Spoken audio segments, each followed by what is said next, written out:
That law was passed by Parliament, and the reaction by the British people was magnificent. They organized not only synagogues, but non-Jewish groups, the Quakers, farmers, put their whole farms at their disposal. People opened their homes to take in children. Money was raised all over to get those children out. That's how the Kindertransport came about. My sister wrote saying that she was very lucky. She was living with a nice Jewish family in a suburb of London. We are not to worry, everything is fine. Meanwhile, my parents were still desperately trying to get out as the war clouds came darker and darker. And then 3 months later, another letter arrived, and this time it was my turn. I said goodbye to my mother at home because she was in no condition to go to Munich, where the special train would take us to England. My mom had lost her home, one of her 2 children, and now she was going to lose me too. There was nothing left except despair. And it was very difficult for me, but especially for her, to say goodbye. I went with my dad to Munich, to the main railroad station, and there on the platform was a scene that tore your heart out. Hundreds of parents saying goodbye to their children, anywhere from age 2 through 16, sending their children away, not knowing with whom or how or where. It was a horrible sight, and I said goodbye to my dad on that platform. And he looked into my eyes, and I looked into his eyes as we said goodbye, and we both knew deep down that we would never see each other again. And I got onto this train, and as it pulled out and we waved our final goodbyes, I was absolutely numb with fear and with just being torn away from everything I knew. I was in a train surrounded by kids, some of whom were crying, others were like me, completely numb.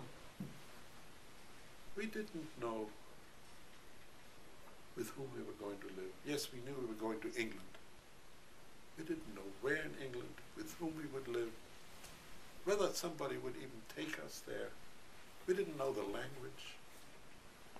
We didn't even know whether the Germans would let the train out of Germany or whether they would stop it and take us kids somewhere and do whatever they wanted. It was scary. But the train went on along the Rhine, came to the Dutch border, crossed the Dutch border, and stopped in Holland. And some wonderful Dutch women came on board and gave us milk and cookies. And I sat on the lap of a huge Dutch woman, and for the first time in my young life, I was no longer afraid. I'd escaped the Nazis. They couldn't reach me, they couldn't touch me here, and I'm in Holland now. You will never know the feeling of being free unless and until you've lost that freedom, which I hope to God you will never do.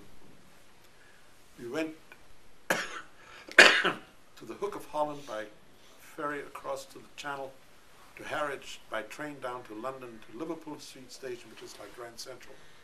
And there we were brought up on a huge stage, and we kids were up on the stage with our number tags on, and out in the audience were grown-ups. And they would call out 2 names, one of a grown-up and one of a child. When they called out my name, they called out the name of Mrs. King. And I met this wonderful middle-aged Jewish lady who immediately took me to my sister who was waiting for me. And we had a wonderful reunion for maybe half an hour. But she had to go back to where she lived. And I went home with Mrs. King on the bus to her house in a suburb of London. She didn't speak German, I didn't speak English. We made each other understood, but she was able to break through that barrier that I had built up. I didn't trust people anymore. I was afraid of people. I had lost so much. But with her smile and with her ways, she was able to make me feel that I could trust her and her husband, and she had one child, a daughter. And they made me feel comfortable, and I lived there, and it was wonderful. But it lasted only 6 weeks, because Hitler had threatened to march into Danzig in Poland, and England and France had a treaty with Poland. If that were happened, they would declare war. And as you know, September 3rd, 1939, Hitler, having marched into Poland 2 days before, England declared war, and that was it.